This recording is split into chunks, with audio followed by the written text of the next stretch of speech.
Two, three, one.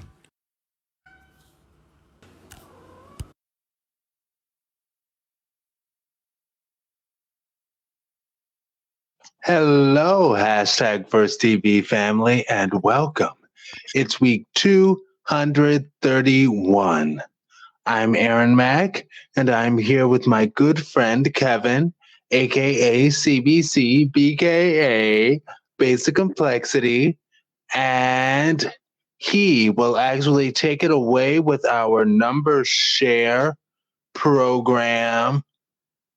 You know, you gotta it works. It can work. But that's not what we are doing. The number share program is what we're going to do. Are you ready? For the first time, we're pressing 2, and the question that comes up on 2 presses is, why did you choose it? It can be whatever you want to make it. But why did you choose it? Or do you want to go to the next one? That seems kind of bland. I'll go to the next one. Okay, you got to use your creative mind, Kevin. Just make whatever you want it to be. And I consider that. Yeah, you could be. Why did you choose it? Why did you choose to eat breakfast this morning? I don't know. But actually, we already moved on. Which significant other in your life has had the biggest impact on you, and why? Ooh, I like that. Ooh. That would be definitely. Sorry, but would definitely say that's a tie between boyfriend number 1 and boyfriend number 3. Why you skip number 2? Because it's so funny. Wasn't that a song by Pleasure P? Boyfriend number 2. I think it was. Yeah. With his fine self. Anyway, I'm sorry. I cut you off. Do you have anything else to say about 1 or 3? Well, definitely 1 and 3 both. I will still say 2, even to this day, love them both, and they know that. I think what really stood out to me about 1 in particular was that I was so new to, I guess, accepting myself. And yeah, he, not only him, but his family also was very accepting. And as far as number 3, even to this day, he just has such a genuine, solid heart. Oh, it's beautiful. All right. So, my new song, and I actually just came across this song recently as I was scrolling on my Instagram. I came across a post from our friends at Omi Pro TV for their show Talks with Myself. Another exciting preview. I'm like, oh, I'm always on edge. Like, I can't wait to see it every time they come out with a new episode. And this preview featured the song by October London called Take Me Back. and it has a real kind of older song kind of vibe. And I was like, oh, did they just choose to play like an old throwback song for this preview or what? And I was like, who's that? What's the name? October London? I didn't know what it was. And I looked it up, and October London is actually a singer and a modern singer with a new album called The Rebirth of Marvin. Oh my gosh, he sings his butt off. And I've been digging into the repertoire of his, and he's outstanding. And he also, I saw one of his live performances produced by Snoop Dogg or whatever, because guess what? Guess what, Kevin? I talked to you about this before the show, so you know what. But October London is one of the newly signed artists on Snoop Dogg's newly acquired Death Row Records. Yes. Yes. And it's like, wow, okay, that's interesting. So perhaps Death Row Records, might be in for an image change a little bit. And, watching one of his videos, he did start off the video with him getting out of jail. I'm like, oh, it's one of those things. Okay. But he is exceptional. And this might be the start of something brand new, beautiful with Death Row Records. And Snoop Dogg, it's my understanding, also is coming out with a new album called BODR, Back on Death Row. I think it's cool that he's taking charge of Death Row, especially considering that for a time, little known fact, Death Row Records was bought by a different company. And then when that company had issues or whatever, it was sold to Hasbro, the toy company. So that means that Death Row Records was under a toy company. So now it is Snoop Dogg's. So I'm like, okay. And of the two artists that I know of from this rebirth of Death Row Records, like he's got some really good stuff going. So I look forward to the future of seeing what they do, like bringing back like real. I don't like it when people say real music, but bringing back just excellent music. Because again, October London sings his butt off. Entitling his album The Rebirth of Marvin is not just a shot in the dark kind of exaggeration. Like he can sing. So I'm like, wow, that's interesting. And Hip Hop DX, they interviewed Snoop Dogg, and after their interview, they asked, do you think Death Row Records could make a comeback? We will see. Right now, I know of two excellent singers on Death Row Records. So I'm like, maybe they're going to have a different kind of vibe with it.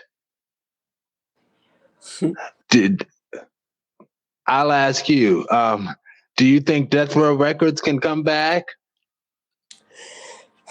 I think what they... I know I put you on the spot. I think what they will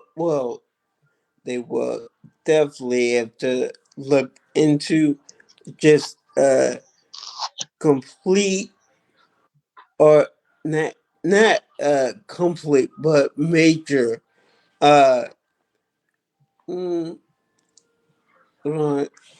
think I want to say rebranding, but reinventing the label they want to be. So they would, I think personally, they should try to stray away or at least put some distance with the old Death Row.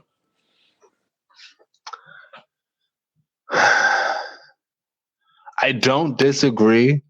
I will say, though, that can be tough considering that, and it always comes back to nostalgia.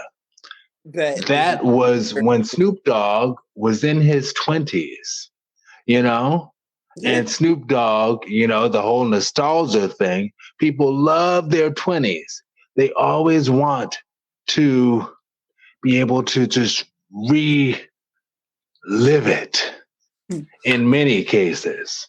Because, like, you look back in the past at Death Row Records, you had Snoop Dogg, you had Ice Cube, Ice T, Ice, one of them. It was definitely Ice Cube. I don't know if Ice-T was on it. But yeah, got a little confused. Also Tupac. Mm-hmm. So yeah, that was the older, or say kind of like a throwback what they had then it would be more or less a reinvention of who they want to be now. Yes. And we'll see what they do. October London is a great start. Latoya, I forget her last name, Williams, I think. She is also excellent. Anyway, your older song, friend. Okay. Older song. And it's not, well, wow, crazy because you could say it's old. It's nearly 20 years old. Um, the song, and I'm not even denying this, it was the bop back in the day. And I'm talking about going back to '05. The song by the Yin Yang Twins, the Whisper song.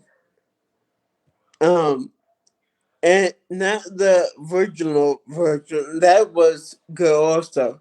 But I'm talking about the remix. With Lil Scrappy, Free, obviously from 106 & Park. Busta Rhymes and Missy Elliott. That that track was on point. The Whisper song, I mean, come on. Like, that was just the hit at a certain point in time. You are so urban with your Prince George's County South. Anyway, but no.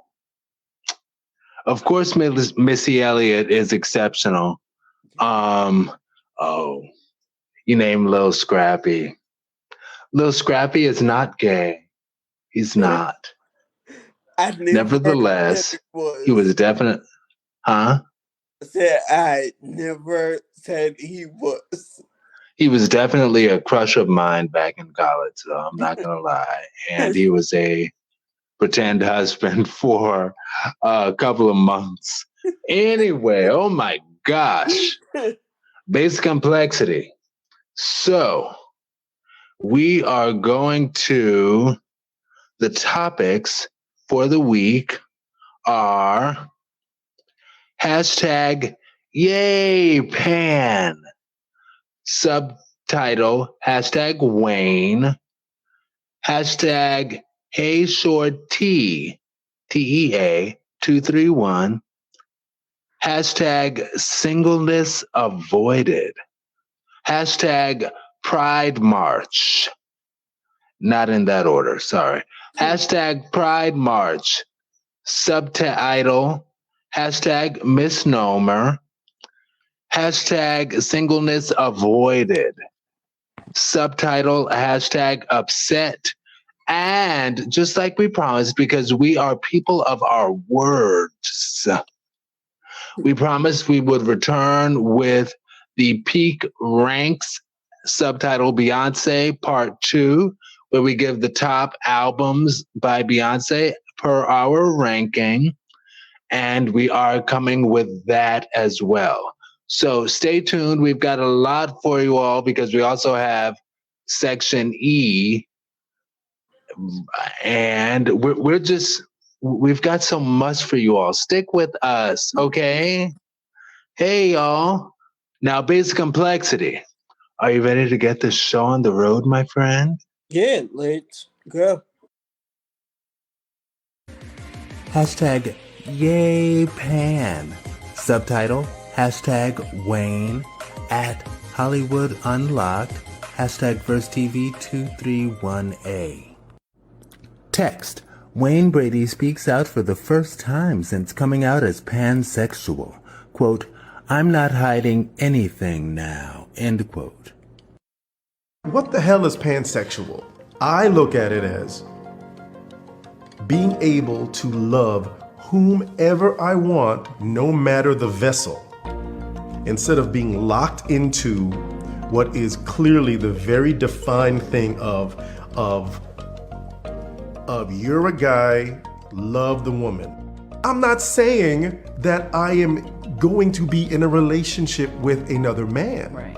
I'm saying it is very possible for me to be attracted to the man because of the person. And I can be attracted to this beautiful woman like you because of the person. I think from my journey, if the people that I love in my life I have, God, so many of my family and friends who are gay, who are lesbian, my nieces who are trans. They walk outside every day and they live their real truth. Unadulterated, walking in nothing but the armor of love and themselves. Those are the brave ones. So when I look at them and I go, man, if by me just speaking my truth and saying, hey, this is what I like and this is who I am, if that can help in any way, shape, or form, then I'm mad I didn't do it earlier. All right. So,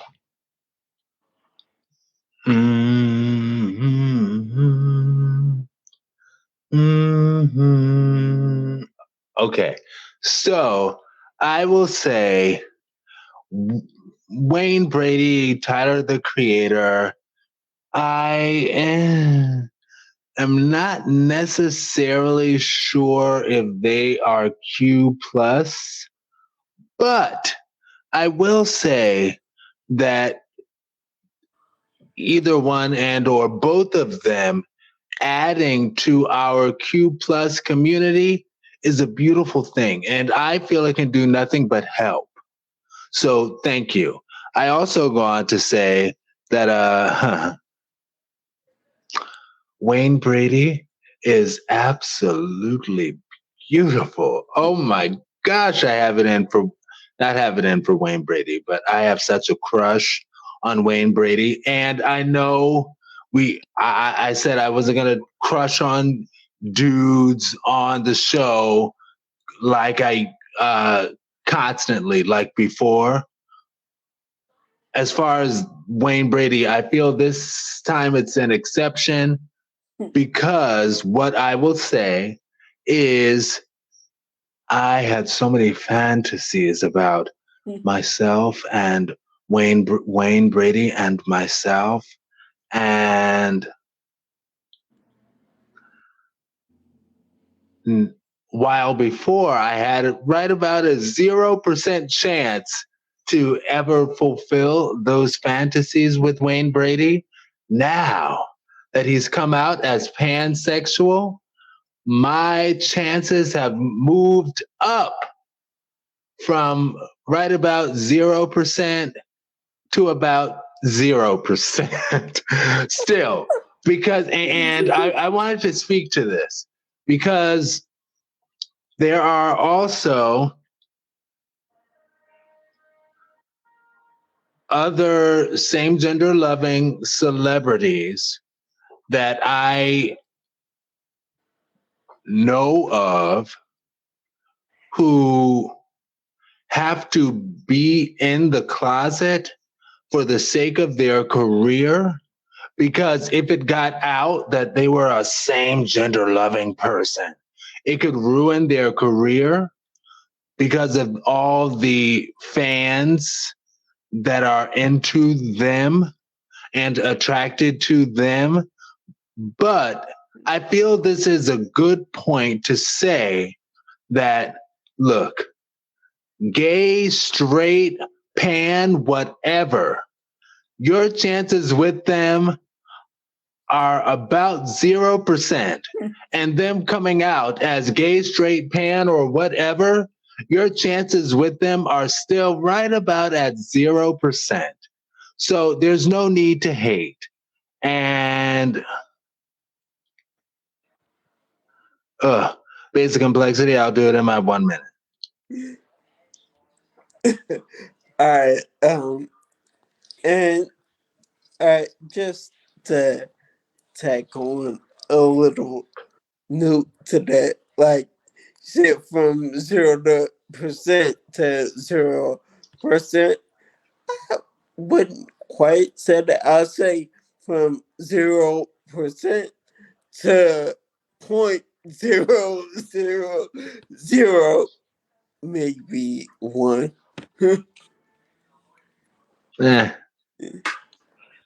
I don't That's agree. me being nice.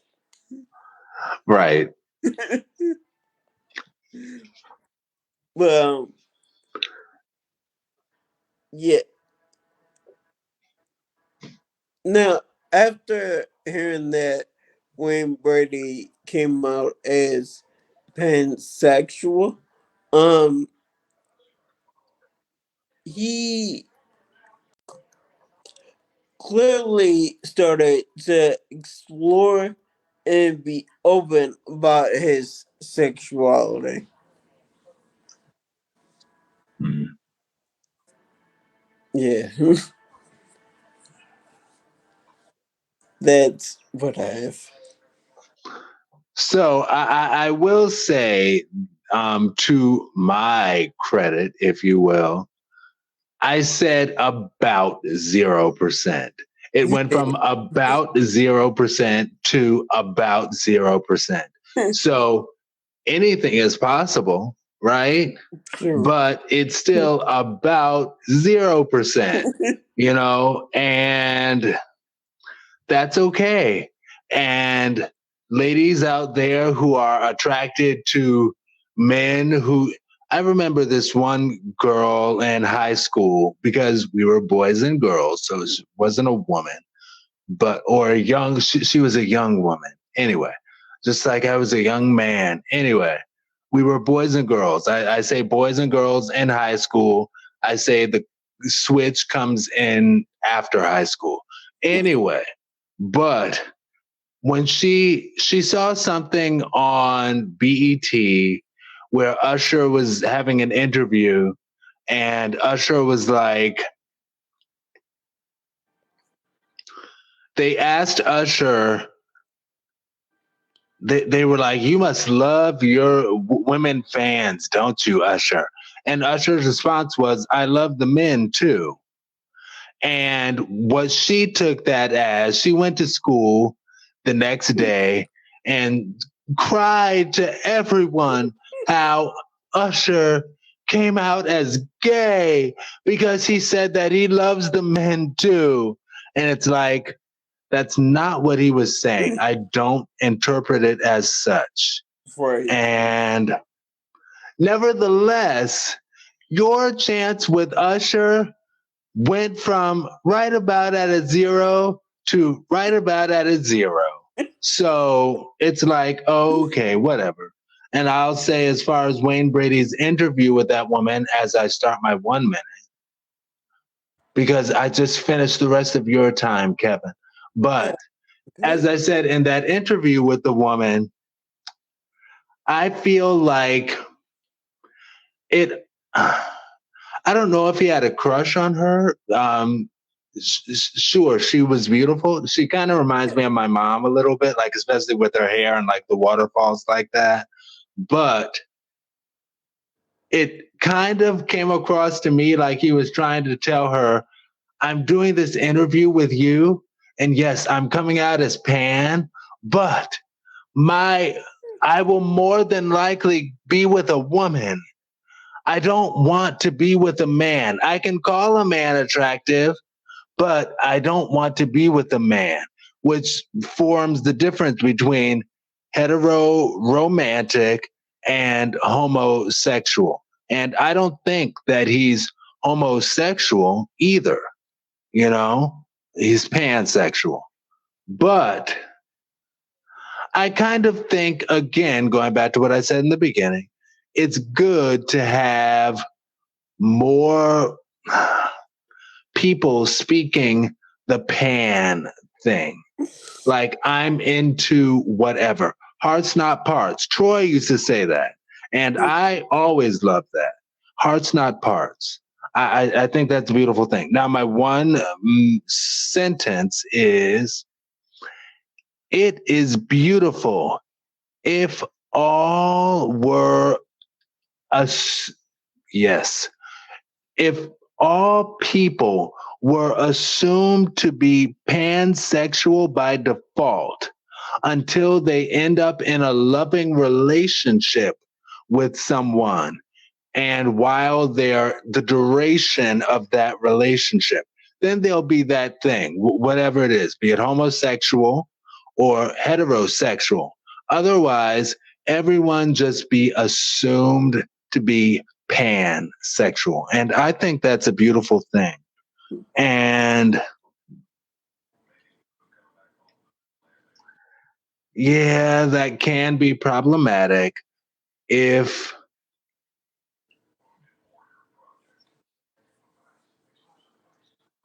it became like, yeah, you know, everybody's pan until they settle down with the opposite sex gender, right? If it becomes that, that would be a problem. Like, it would be easier for a closeted heterosexual man to be like, yeah, no, I effed him, but I didn't kiss him like dudes used to say with me. You know, I said, back in my thought sexual exploration days in college, occasionally I came across a couple of dudes, and then I stopped, but came across a couple of dudes who were like, I'd be like, hey, let's kiss. They'd be like, oh, I'm sorry, I reserved my lips only for women. But you can suck my dick. And I'd suck his dick. And again, I only did it a couple of times, but it was just so dehumanizing. And I would hate for our journey to pansexual to become that. Use gay connection strictly for sexual pleasure, but settle down with a person of the opposite gender when you're ready to settle and to do the family thing. Because us gays can do the family thing too. Base complexity, you're you're 1 squared. I know I took like 1 to the 8th power, but whatever. You're 1 squared for A. All right. Yeah, I was just trying to get this memorized. All right. So, as with a lot of people, he has started to become or to come out and becoming more comfortable with his sexuality. And yeah, that's what I have. With his absolute absolutely beautiful self. Ah, Wayne Brady. Ugh. Sometimes I'll just watch. I don't even own.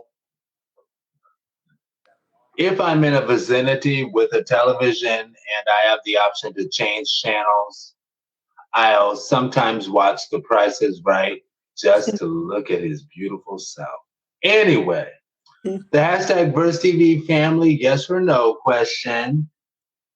Might the world be better if we all start off assumed to be pansexual and then grow our own way, whatever it is, wherever we find love? Base complexity. Are you ready for topic B, the Yes. Hey Shore T topic? And I'm first again. Hashtag HeyShoreT231 at some Asian dude. Hashtag VerseTV231B. Queer people don't grow up as ourselves. We grow up playing a version of ourselves that sacrifices authenticity to minimize humiliation and prejudice. The massive task of our adult lives is to unpick which parts of ourselves are truly us and which parts were created to protect us. Okay, it's not playing it. Which parts were created to protect us is what was said. And my 10-second response is absolutely. And yes, I've heard of positive change in this department, which is good. And again, to quote Donny Hathaway in 1973, someday we'll all be free. Base complexity, your shorty. Okay. Just so I noticed in my very late teens, that you first and most importantly, you have to first come out to yourself. And then beyond that, that actually shows you who true friends are, because real friends, straight or gay, they won't care. And sometimes it's a difficult situation. Um, you could even lose friends in, well, I think rare cases, but I could be wrong. In some cases, you might even lose family members. It happens. And yeah, like I said, you have to just accept yourself and come out to yourself first. All right. Well, for your quickie, sure.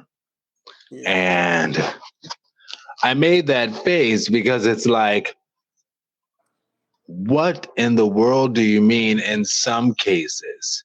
There are many of documented cases where it happens, unfortunately.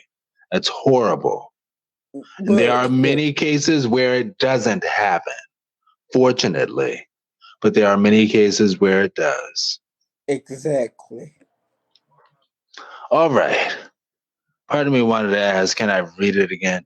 Let me read mine one more time because I wasn't even Go holding my for mic when I read it. it. Go for it. So, absolutely. And yes, I've heard of positive changes in this department. And again, to quote the amazing Donny Hathaway, someday we'll all be free. Now, are we ready for topic C? Yes. Do you see?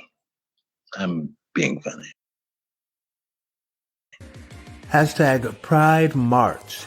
Subtitle, hashtag misnomer, at Surface Level Podcast, hashtag VerseTV231C. The queer community is supposed to be something more than our sexuality. Why are so many things at the pride parades sexual? The flaw here is one calling Pride a parade. Pride's a march, and it is a march based on people being marginalized for their sexuality. So therefore, if you are marching to in any way represent outwardly your sexuality, therein lies the answer. Yeah. Literally, the antonym of pride is shame, and we've been shamed for our sexuality. I'm talking about the part of the community that is queer in terms of sexuality. And so these moments to go out there and show your pride, it's to show, I don't give a fuck that you want to shame me about my sexuality. I'm going to show it. I'm going to wave the flag. You're going to see it. And fuck you if you have a problem with it.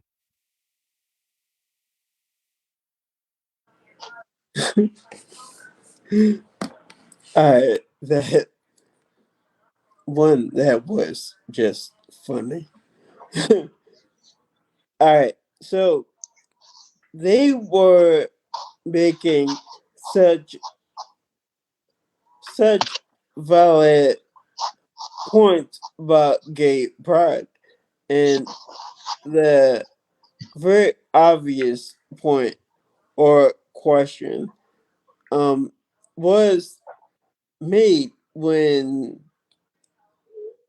you really had to stop and ask what the acronym of pride was or is.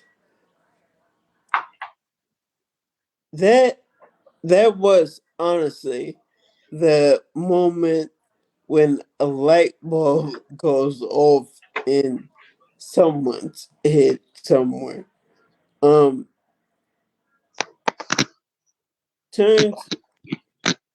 when the light bulb in someone's head turns on and turns on in your mind and you actually get it. That's what I have. All right. So for my response, at first, I kind of felt that it was like, oh, this is kind of semantics. And it's like the difference between a parade and a march and making that a significant point. I don't get it. It sounds, yep, I'm doing it again. There we go. Pick up the microphone. Okay. So, yeah, at first I was kind of thinking it was like semantics as far as the difference between a parade and a march. But, there is a significant difference between the meaning behind a parade and a march. And I get it. Calling it a pride parade and the media branding it as a pride parade, it sounds kind of fun and friendly and cute, you know? But branding it as a march sounds kind of like fighting for something. But as same gender loving people, we are still fighting for equality. The Marriage Equality Act just passed in 2015, you know? Like, it's not always just been there. And there are still people in the world who want to fight it. I've spoken with some anyway, but it's... I get why media wanted to brand it as a parade, because it sounds like something you fit in like right after the Macy's Day Parade or something like that. You know, it sounds fun and nice and cute, you know. And as far as people my conservative part of my mind, my conservative and ignorant part of my mind, would often be like, yeah, why do we have to be naked at these parades? It's not cool, but they made a perfect point, and that they would explain that no, it's not just for the principle of showing off our six-pack abs, which many of us have. I have a gut, but I'm sorry. But it's not just for that purpose. It's because our sex is what is being marginalized. Our sexuality is what is being hated. So we are taking pride in that, showing that we have pride in whatever our sex and sexuality is. And that's a beautiful thing. And yeah, because you're upset with our private lives. So we put our private lives for show, for you all to, because it's just like if there was hate against gay hands, say gay people's hands, the Pride Hand March, the Hand Pride March would be accenting gay hands, just like you just did this and did this. Like it would be accenting. I'm kidding, Kevin. I'm not making fun of you. I am, but I'm not doing it maliciously. Anyway, yes, Hansi. Anyway, but we would accent our hands if that was the thing that we were fighting for. If that was the hate, if that was what we were receiving this hate for. And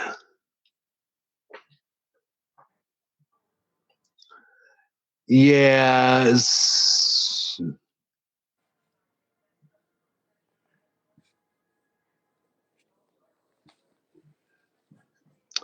basic complexity.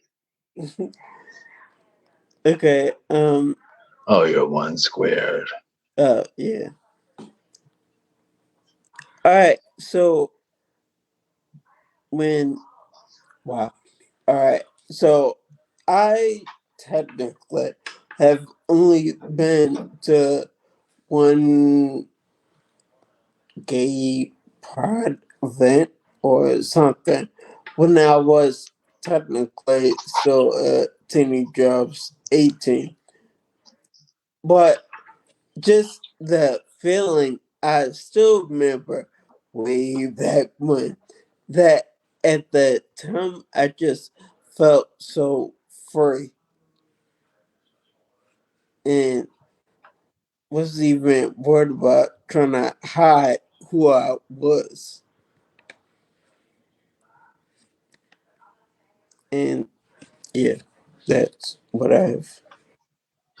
I felt that same way the first time I went to a gay club. It was the Delta in DC. And I'm from New Orleans, so I don't mind wearing bright colors, but DC did not love bright colors. And I wore an all yellow outfit, and I thought I was like killing them. And I found out, I guess the hard way, that in DC, they really don't like a lot of colors. I learned that the hard way. They're like, in DC, we're not colorful. We're very black and white, maybe. Anyway, so my one squared, now leave the timer running. Some people are vehemently anti because the evolution of LGBT people being free was after their youth. So they feel like they missed out on things because now we're able to be free. And they're like, but that wasn't available in my youth when I wanted to be free and I had to into this lie of a relationship with this partner of a different gender because it was not ready. The world was not ready for me and my type yet. And as an older millennial who missed marriage age in his 20s, I understand that way of thinking, but we have got to do better, people. We've got to do better. Don't think like that. Stop it. Stop it. And my one sentence is, or my one rap, Aaron's final thoughts, like Jerry's final, anyway. But my wrap up thought is I didn't contemplate the significance of the difference between March and Parade for Pride until I saw this video.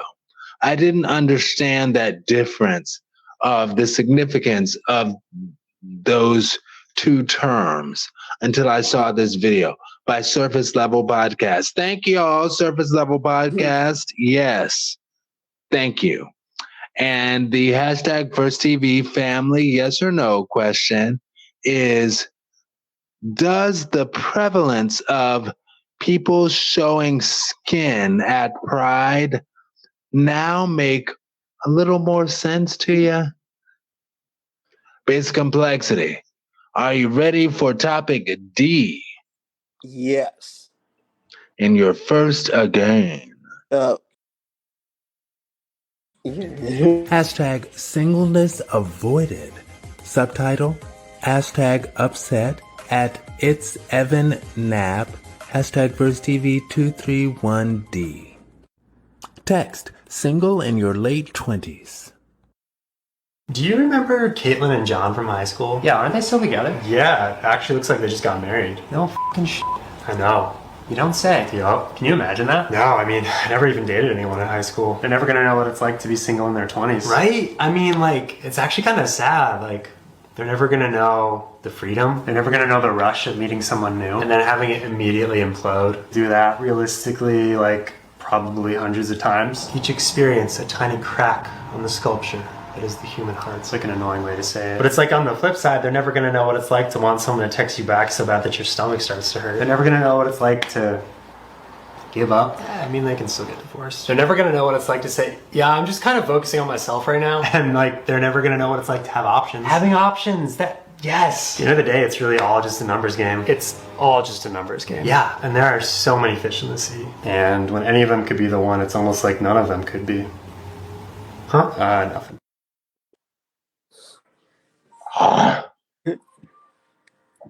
Alright, so after listening to that, it really definitely reminded me of how I was willingly, keyword willingly, single for the large majority of my 20s. And I was cool with that. I didn't want to be with no one, no way. So, yeah, I definitely became cool with myself. And I mean, some people like very relationship oriented or whatever. And truth be told, when I was younger, still in my mid to late teens, I was relationship oriented. Actually, really relationship oriented. Until my second boyfriend. Just I ended that relationship, but did not end on good terms.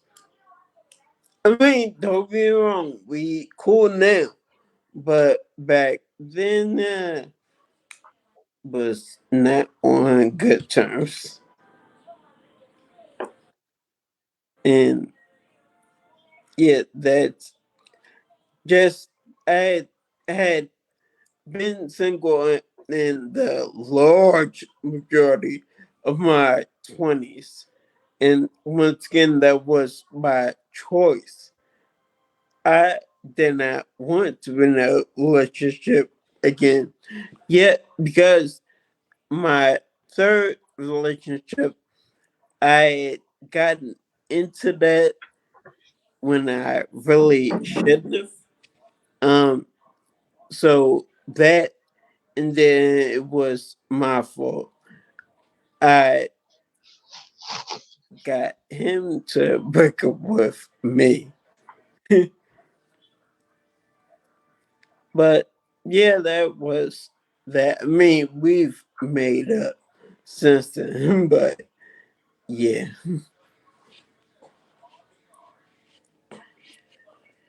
I was just, I was in a iffy place in my life at the age of what, 19? Yeah, that's what I have.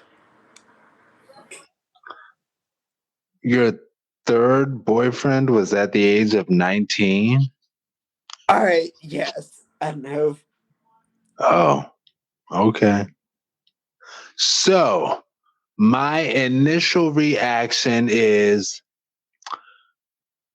and I assume many same gender loving dudes in my age group never dated a dude in high school. It just didn't work out that way for me. And a few years after high school, I actually came across a friend from high school. Well, a connection from high school, a friend now. And he informed me that the gay people in high school like had a little clique, and they were connecting with each other and relationships and all that with each other. But I was just so on the outskirts of things. I never knew. And when we first reconnected, he was like, yeah, like, didn't you used to make fun of me in high school because I was gay? And I was like, I didn't even know you were gay. I didn't know anybody who was gay. But okay. So all of that to say, it's my understanding that some people, actually some gays in our age group, did get to experience being gay in high school and having romantic connections in high school. And that reminds me of a conversation I had with a family member on my dad's side who works in education. And she was telling me about one of the boys in school. And she was like, yes. And, he and his boyfriend, blah, blah, blah. And conservative old me, when she said that, I was like, oh, when you say his boyfriend, you mean like his friend who's a boy? And she looked at me like I was stupid. And she was like, no, his boyfriend.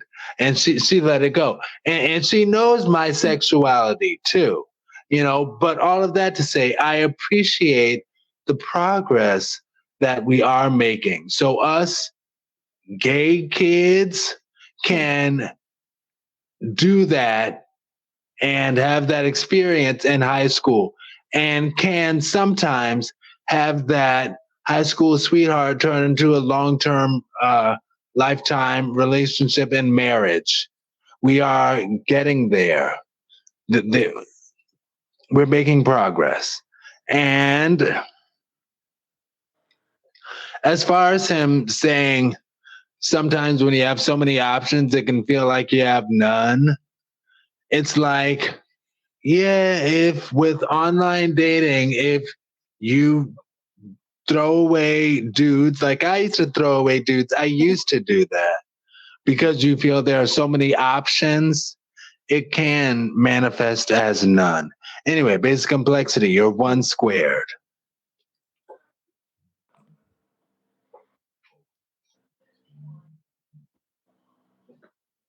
Okay. All right. That part probably what confused me. Would just say like overall, like definitely, especially nowadays, um, younger guys in particular are a lot more free.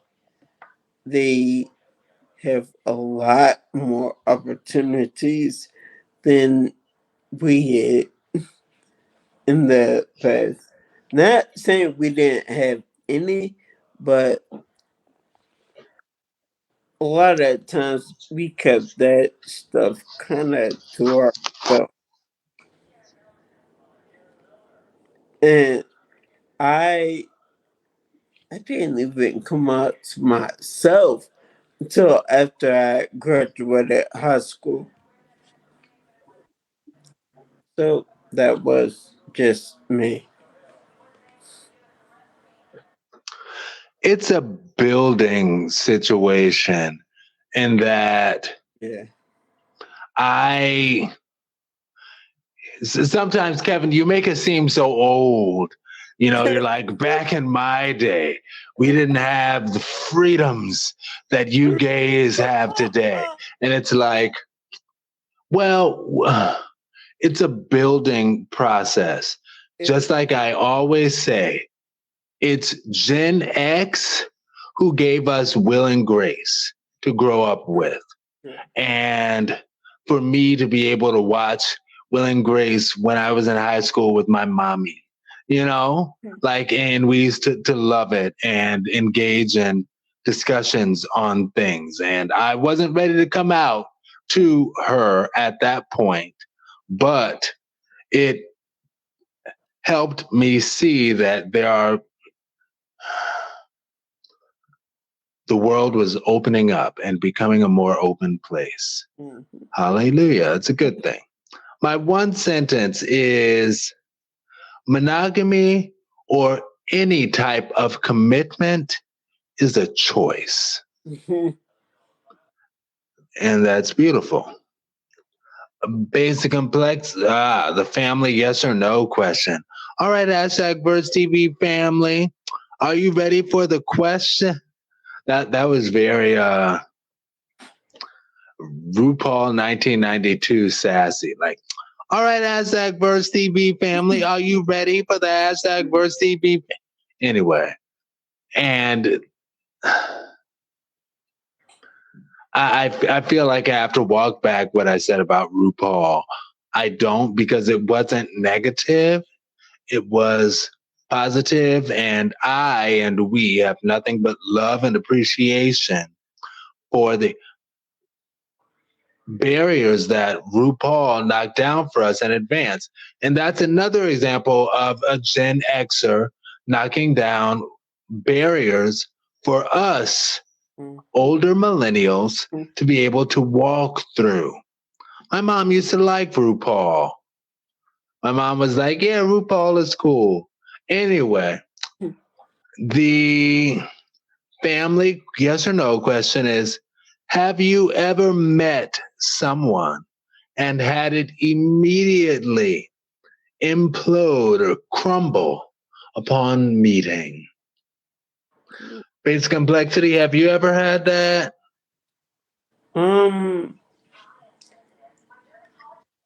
Probably from a distance when I finally see how that person actually was. And I realized I don't like them no more. When you realize they didn't look like their photo, huh? You're one of those gays. Yes, you are. What? All right, you could say that because I can and will and did just say it. I don't like being lied to. Yeah. Yeah, just be upfront. Yeah, and I'd also answer yes, that I've had that experience as well. Anyway, basic complexity. Are you ready for topic E, which is our cerebral TV 231, in which we don't answer anything, we just play it. Now, did you have anything else to say about that, though, Kevin? Which part? No, as far as what you were just saying, I feel like I might have cut you off and you looked a little downtrodden. No, you didn't. Okay, so here comes Cerebral TV 231. And when we come back, we will give Beyonce peak ranks, our top albums by Beyonce. 4, 3, 2, 1. All right. It's the Care Bears countdown.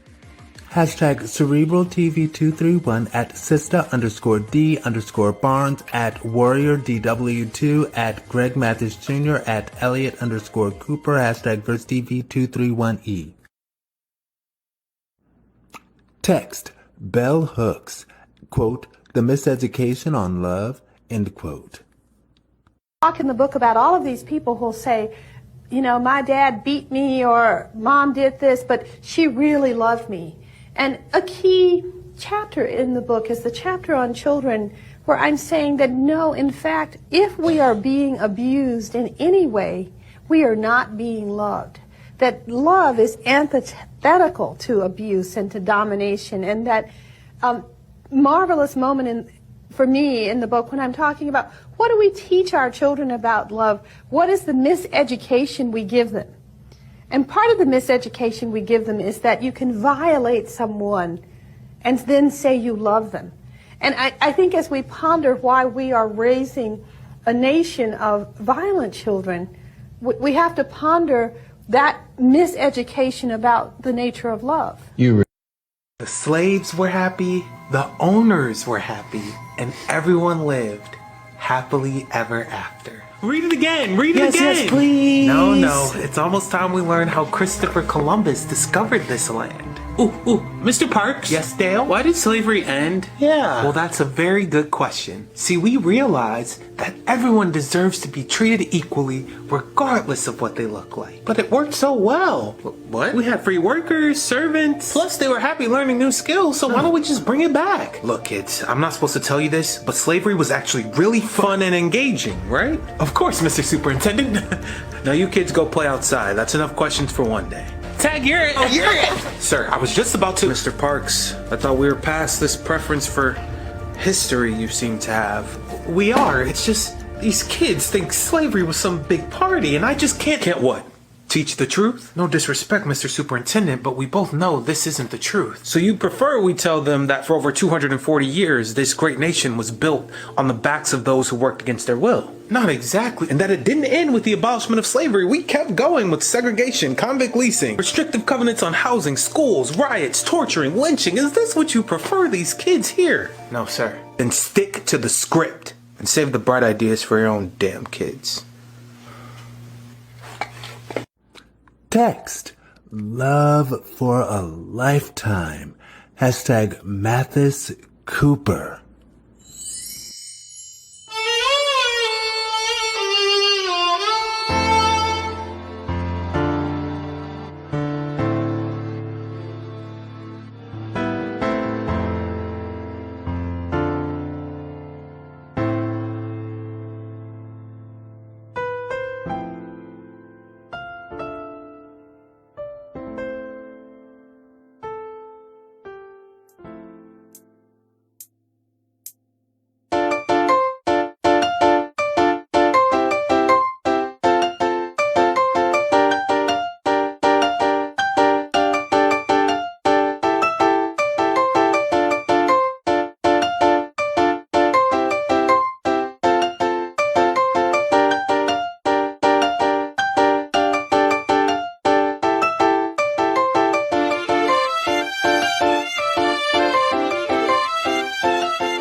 absolutely beautiful. Oops, I'm sorry. I said I wasn't going to say anything. So, FYI, people, the music on the third clip of Cerebral TV was produced by Kevin, aka CBC, BKA, Basic Complexity. And I don't think I've ever even said this, but FYI, the hashtag Verse TV theme music was produced by yours truly. Anyway, Basic Complexity, are you ready for our Beyonce top 4? I'll do number 4, you do number 4, I'll do number 3, you'll do number 3, or do you want to do number 4 first? No, you could go first. All right, so we're doing again the album and a memory and favorite song. So my number 4 is B-Day. And one thing that I always appreciated about B-Day is I felt like she was extending an olive branch to the gay community with the things that she did, like working with the gay designers, publicly dancers, and all of that. And she just treated them so regular human. And that was back in the day before we were enlarged, treated like regular humans. So that was appreciated. And as far as my favorite song from B-Day,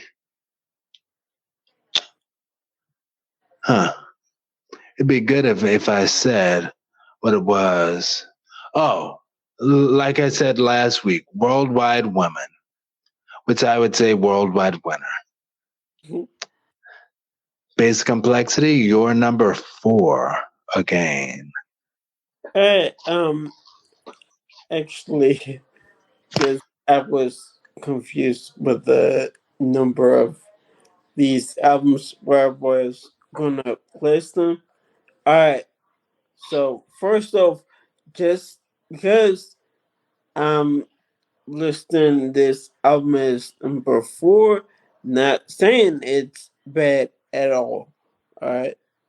Now, actually, as far as Beyonce's albums, when I get to the 4th album, not literally the 4th album, the album I put in the number 4 spot is actually Renaissance. And I like that. This album was, this album brought out my inner gay as if it was a deep secret, which it wasn't. Now, my favorite track on the album is actually a song, Carpet. Yeah.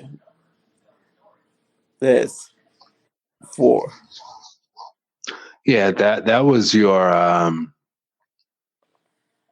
song one week. Oh. And my number 3 is Dangerously in Love. Dangerously in Love. And oh my gosh, you didn't name your memory with that as album. Just like I said before, I couldn't think of anything specific, but I was like, in general, I'm being honest here, that did kind of bring out my inner gay. That's what it was. I apologize, and you did say that. So, for me, dangerously in love. I loved that. That's my number 3. And I remember I was, especially when I saw that performance, I don't know if that, I think that was at the Grammys, I think. And I was like, oh my gosh, Beyonce is going to be a belting diva. She can when the music requests that of her from her perspective. Beyonce is amazing, period. So she can do it, dare I say, do it all. Anyway, as far as memories of that album, and by the way, that's also my favorite song and even my favorite live performance, Dangerously in Love. No. Ooh. My favorite from that album is the live performance of Dangerously in Love or Signs. Capricorn, Aquarius, Pisces, Aries, Taurus. Anyway, Cancer, Gemini. Anyway, but yeah. So also, I remember one time in my thought sexual exploration days, I went over to this dude for some connection. And I know you laughed like, Yes, for some connection. Kevin, for some connection. And I'm not sure if we actually even did anything. But as I walked into his apartment, because of course we were all younger back then, so he had roommates, and his roommates were in the front of the apartment, and they were smoking weed and talking like, yeah, yo, blah, blah, blah, all right, yo. So, yeah, what you got? What's you got? All right, son, yeah, all right. Like doing that whole thing. And I went back into the room with him, and we did whatever we did. I don't, but maybe it's just because my mind has blocked such experiences from my memory. I don't remember what we did. I just know we went into his room, did whatever. Then we went out of the room, and those roommates who were there and still smoking weed, which at that time was illegal in DC. His roommates were like, yeah, put on that Beyonce Live at Wembley album. And oh my gosh, did they ever flip? They went from, yeah, yo, to, oh my gosh, like this is the part where she comes down from the ceiling upside down. And oh my gosh, it is so great. Yes, girl. Yes, she can do it. And that reminds me of my second memory that I had at that time, which was, I still remember when I would see, whenever, and Kevin, you tell me if you felt this way too, but it seemed like whenever you would see a dude in his car bumping an album track, not a single, like not playing like the radio or something, but bumping an album track from Dangerously in Love, like you could automatically pretty much bet dollars to donuts that dude was going home and pleasing his man. Anyway, oh my gosh, let me stop. I was going to be even more graphic than that. Basic Complexity, your number 3. And again, like I said, title track was my number 1. The live version or Signs. As far as my number 3 album by Beyonce, this is one of the things we definitely have in common, because my number 3 album by Beyonce is her, well, solo debut album, Dangerously in Love. And yeah, at that point in time, and even though I had already heard the song Dangerously in Love because it was initially recorded by Destiny's Child for their Survivor album. But Beyonce, I guess, re-recorded a purely solo version. And yeah, named her album the same thing, Dangerously in Love. Now, with that entire album, I really liked it, and my definite favorite track from the album was, and this will probably always stand out to me, was the song "Me, Myself, and I." Oh, that was actually my favorite. I'm sorry, I messed up. Because sorry, keep going. I'll finish after. No, I was just gonna say, no, my favorite song was indeed Be Myself and I. I did not like the album version of Dangerously in Love. I preferred the Survivor version of Dangerously in Love. But I loved the live version of Dangerously in Love. And as far as album tracks, Me, Myself, and I. Anyway, continue. I'm sorry. I apologize.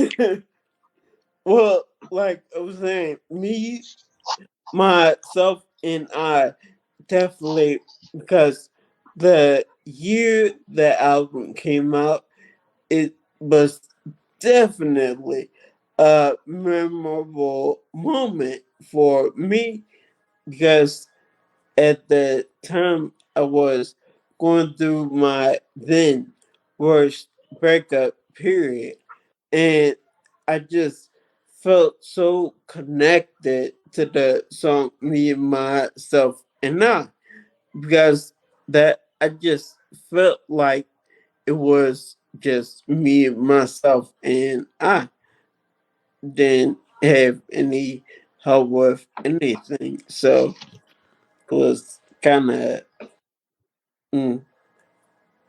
dealing with that curve. And that's what I have. Yeah. That was the jam. Yes. I was going to say something and I forgot it. So I'll just move on. My number two favorite album is 4. And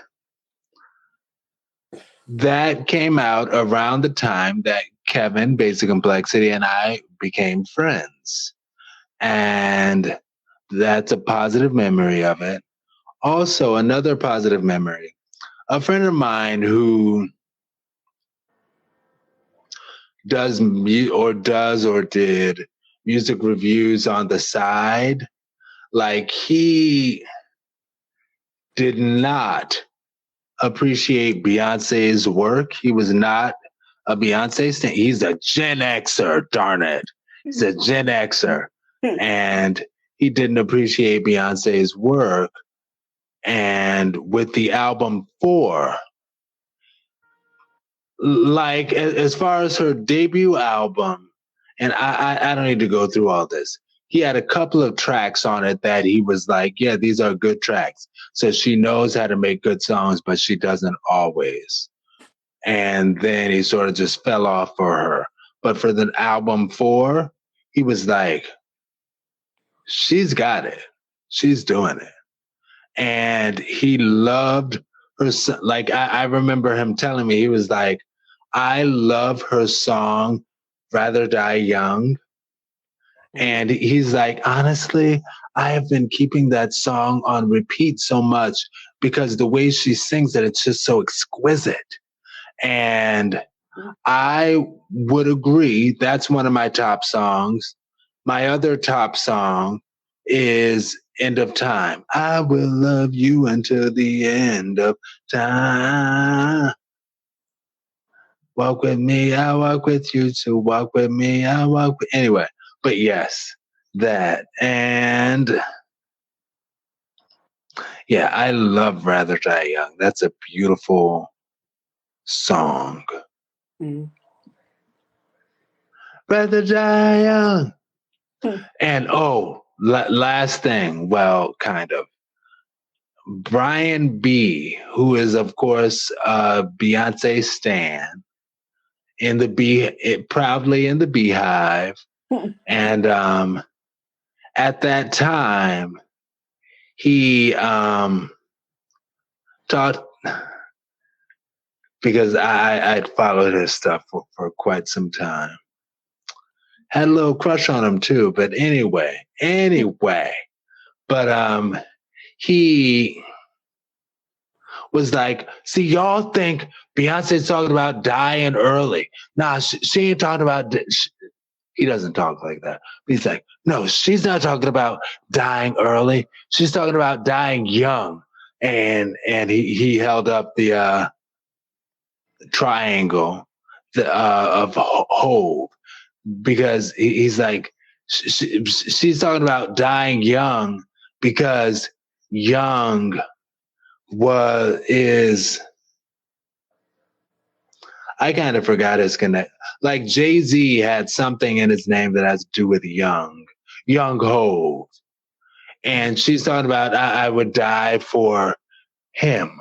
That's her husband. Yes, husbands. Yes, we can now. Okay. Yes. Anyway, Basic Complexity, here, number 2. Yeah, I gave my favorite songs too. Okay. And once again, we have something in common. My number 2 is actually 4. And I would say it's my number 2 because the album 4, at least in my opinion, give me kind of a flashback to her debut album, and just seemed like she was taking more of a R&B route like she did in her first album. And definitely with her actually her fourth album 4. My favorite track on the album was actually End of Time. Yeah, that's what I have. Walk with me, I walk with you too. Walk with me, I walk with you too. You know where I got that from, right? You know what I'm singing. You don't? All right. That's how the song starts off. Yes. Walk with me, I walk with you too. Anyway, but yeah. Okay. So my number 1, and I like that this was actually my number 1 because it shows that Beyonce's just going up. Because my number 1 Beyonce album actually is Renaissance. And I love that album very much. And as far as songs, I love her song Energy featuring Beam. And just something about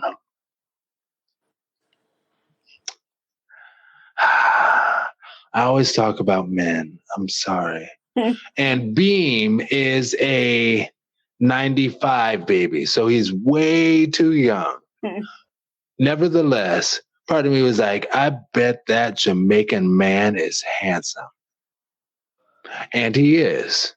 And BEAM is actually an acronym for Be Everything, Always. I forget the M. I'm sorry, BEAM. I'm sorry. But Be Everything, Always. I forget the M. But yeah, I would play that song on my Echo because it's actually a very short song. Music is going in that direction now, you know? And that's where the big thing that everybody does now is look around, turn around, everybody on mute. Look around as a man like you. Big energy. I love that song, and I would repeat it so much. Right on my little Alex. I would love that song. And my second that I loved is I'm That Girl. And these motherfuckers ain't stopping me. These motherfuckers ain't stopping me. And I would think of that in reference to the haters in my apartment, like people being so mean and not speaking to me because they're so uncomfortable because of me and my walker and that current situation and everything. And I wanted to give an update. I spoke with an Uber driver some time ago, and she was like, yeah, you know, these apartments are like, it's whatever. A friend of mine lived there. And I was like, oh, okay. And I think I asked, how did she like it? And she was like, she didn't like it. She didn't get along with her neighbors. The people aren't friendly. And I'm like, oh. And then I went on to say that, well, I used to think that people in the apartment were hating on me. And forgive me for taking this time to explain it, but I think this knowledge might help someone who might be dealing with the same insecurity. And I was like, yeah, I used to think that people were just hating on me and my walker. And she's like, no, people. Also, because I explained that I spent the second part of my childhood in New Orleans. And I'm like, I'm used to when you walk up to somebody or walk past somebody or see somebody and you're entering their room, you speak, you know? And she was like, oh, because she had also she visited New Orleans. And she's like, oh, that's why everybody is so nice, because that's how people are there. And she's like, no, up here, people don't do that. People don't do that at all. And she's like, the people in your apartment, nobody's neighborly. Nobody cares. You know, people are just to themselves, and that is it. And I was like, oh, so that's why people were like that with me. Not because of me and my walker, but that's just how people are. And sometimes that's what it is, people. So don't let your insecurity bother you, get to you about something. Sometimes people are just who they are. And they might not think the way that you think. Basic complexity, you're number one. All right. So my number one, surprised that this was my number one album, but actually it is surprisingly, Beyonce's sophomore album, B-Day. And then my favorite track off of that album, which I initially just fell in love with, was Give Me Body.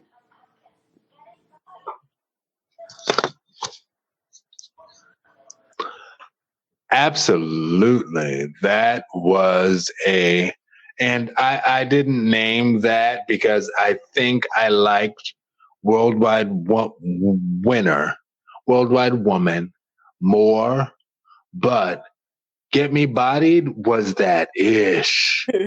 And I think I mentioned this on the show some time ago as well, that I think we were fortunate that our club age days included songs like that, you know? Like we got to hear stuff like that when we were in the clubs, you know?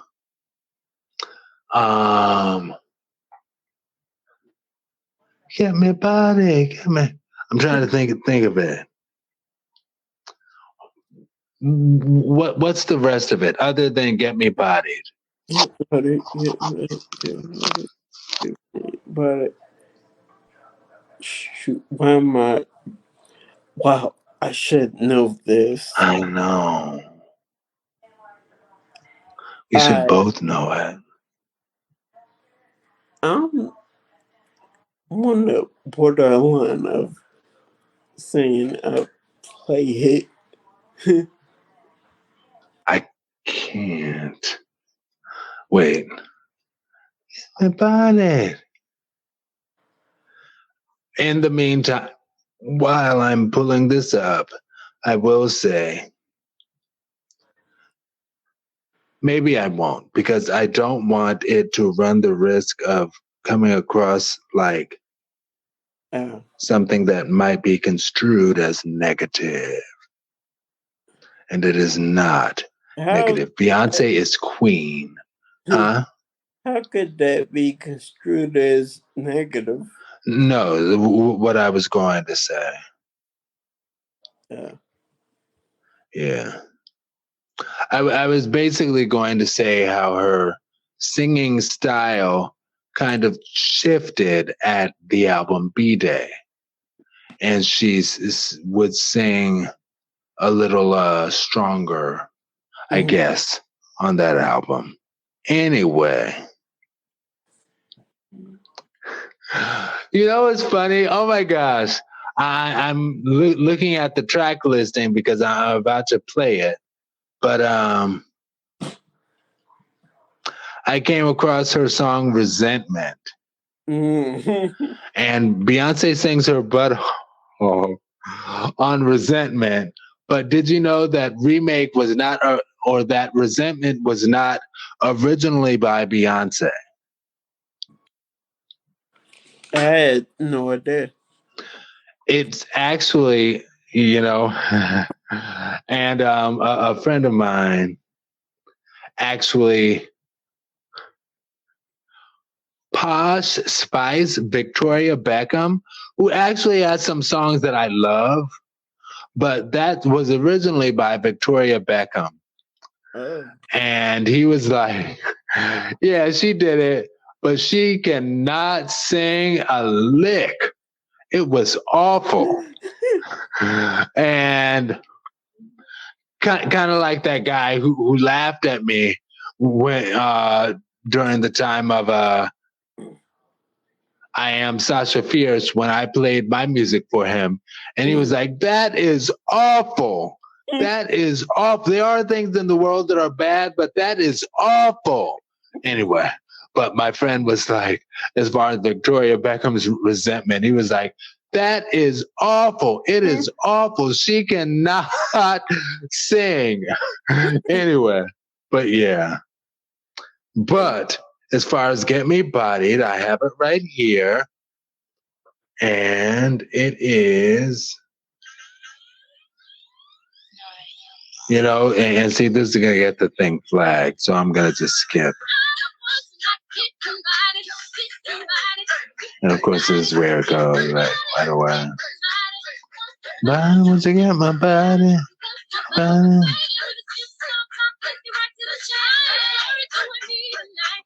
Little sweat ain't never hurt nobody. While I'm standing on the wall, I don't want to not get me bodied, get me bodied, get me bodied. Yeah. Beyonce gifted us older millennial gays quite a bit. So thank you, Beyonce. Yes, ma'am.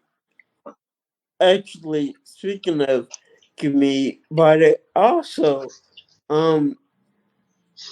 really appreciated when she kind of, guess you say, touched on it or remade Give Me Body to the that song she did for I believe it was for Michelle Obama.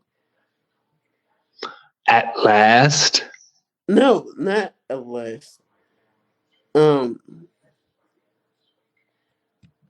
was a song to that same beat. Oh, yes. For the kids, don't be fat asses and get up and do something. Yes. And like people hated former President Obama so much. Like people, I remember this was a thing because people were upset with the fact that Michelle Obama's, because whenever a first lady gets in office, or maybe one day we'll have a first gentleman, but whenever somebody gets in with that role, the first lady always takes on like a special project, so to speak. And Michelle Obama's special project, First Lady Obama's special project, was for kids to eat right. Right. And there were people who were so filled with hate. They were like filled with hate because of President Obama being who he is, period. So filled with hate. They were like, why are you telling me what to feed my kids? Why are you telling my kids what they can and can't eat? Why are you trying to tell my kids to eat healthy? Okay. But yes. Yeah, I don't remember what it was, but I do remember it was a thing at that time. Oh, that is so cute. That's another memory, Kevin. Yes. All right. What? As far as Michelle Obama having Beyonce doing the remake of Get Me Bodied for Michelle Obama, First Lady Obama. Yes, and for the life of the top of my head, I cannot remember what the newer version of the song was titled. Yeah. Or you could just ask Alex. Well, what time? 11. Now, was it not so much the time, but how much time have we been on? So yeah, we need to go ahead and close, friend. Right. Wow, and somebody comes in to watch as soon as we're at the close. I'm sorry, you've missed everything, friend. But thank you for coming in. And this has been hashtag Verse TV week 1. Nope. Hashtag Verse TV week 231. I'm Aaron Mack. You can find me, Aaron Mack, at versetv.com. That's AARONMCK at VERSTEAV.com. And you can find hashtag VerseTV all over the social media landscape. Just Google search or Alta Vista search or ask Jeeves. Hashtag VERSTEAV. And we come right up. Just that simple. Basic Complexity, where can we find you, my friend? I could, and wow, I was actually looking that up, which, oh, there we go. All right, I could be found on Instagram first off, at Basic Complexity, and take two words, basic and complexity, put them together, no space. So it's BASICOMPLEXITY.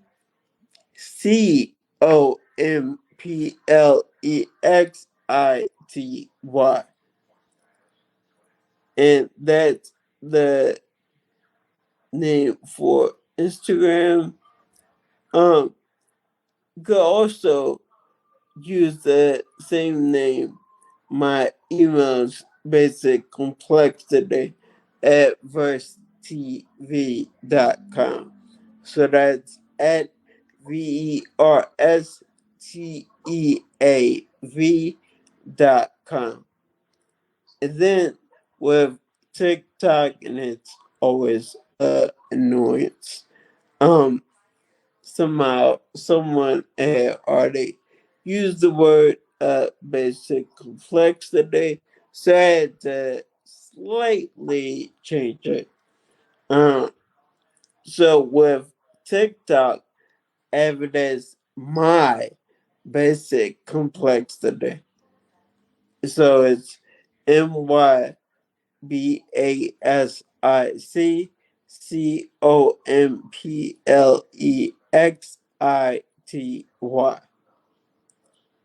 And that is TikTok. And yeah, it's pretty much what I have. All right. Hashtag Verse TV family again. This has been week 231. And we'll see you next week, week 232. That's interesting. 232. Okay. So, hashtag Verse TV family.